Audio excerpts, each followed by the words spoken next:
भारताच्या स्वातंत्र्याचा आपण नुकताच अमृत महोत्सव साजरा केला, परंतु इंग्रजांच्या गुलामगिरीतून स्वातंत्र्य मिळवण्यासाठी अनेक अग्निदिव्यातून जावे लागले. काही जण गांधींच्या विचारातून तर काही जण क्रांतीच्या मार्गाने जाणारे होते. स्वातंत्र्य मिळवत असताना अनेकांना आपल्या प्राणाची आहुती द्यावी लागली, तर काही जणांनी आपल्या कुटुंबावर तुळशीपत्र ठेवले. भगतसिंग, राजगुरू, सुखदेव, तात्या टोपे, राणी लक्ष्मीबाई असे अनेक नावे सांगता येतील. ऋषिकेश होते हो व ज्ञानदेवतेच्या सिंहासनावर विराजमान असणारे तज्ञ परीक्षक यांना माझ्या विषयाची चाहूल लागलीच असेल.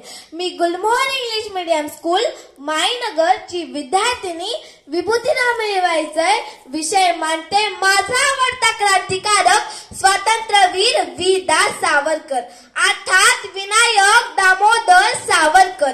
हे मला का आवडतात याची एक नाही अनेक कारणे देता येतील.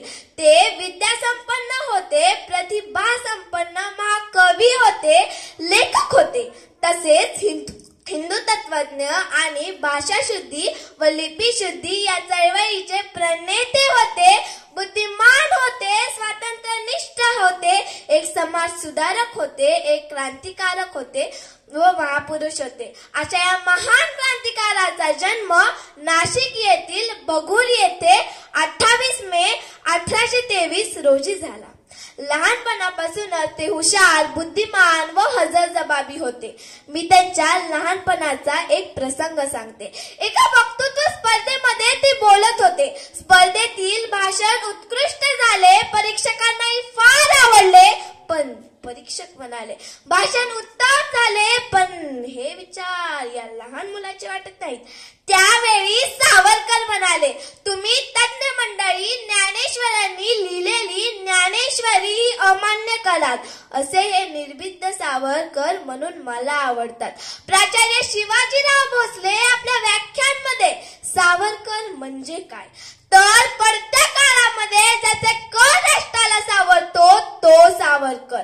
सावरकरांच्या विचाराने भारतामध्ये जो जो जन्माला आला त्याचा प्रधान धर्म स्वातंत्र्य प्रापित हाच असू शकतो.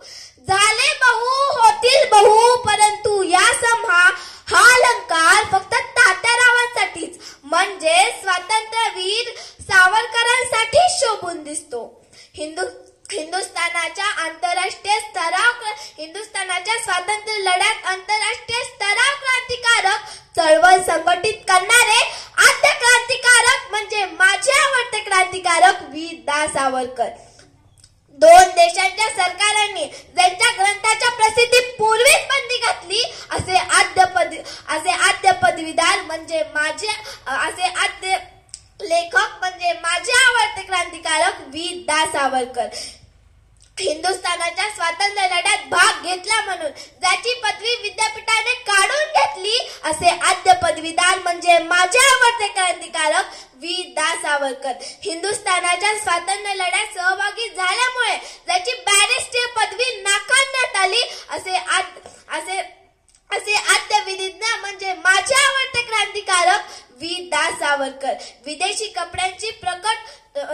कपड्यांची निर्भयपणे प्रकट होळी आयोजित करणारे असे आद्य देशभक्त म्हणजे माझे आवडते क्रांतिकारक वी. दा. सावरकर. हिंदू राष्ट्राच्या सर्वांगीण विकासाच्या दृष्टीने सर्वस्पर्शी विचार करणारे जातीभेद याच्या विरुद्ध बंड पुकारणारे असे आद्य क्रांतीवीर म्हणजे माझे आवडते क्रांतिकारक वी. दा. सावरकर. ब्रिटिश न्यायालयाचा अधिकार नाकारणारे असे आद्य बंडखोर म्हणजे माझे आवडते क्रांतिकारक वी. दा. सावरकर. 50 वर्षाची काळा शिक्षा झालेले आणि ती पुरून उतरल्यानंतर सक्रिय कार्य करणारे बंदिवासात लेखन व साहित्य न मिळाल्यामुळे कारागृहाच्या भिंतीवर 10 ओळी सहस्त्र ओळींचे काव्य लिहिणारे असे आद्य प्रतिभावान कवी म्हणजे माझे आवडते क्रांतिकारक वी. दा. सावरकर. अशा महान क्रांतिकाराचा मृत्यू 26 फेब्रुवारी 1926 रोजी दादर मुंबई येथे झाला. एवढेच बोलून मी माझ्या अल्प वाणीला विराम देते. धन्यवाद. जय हिंद, जय महाराष्ट्र.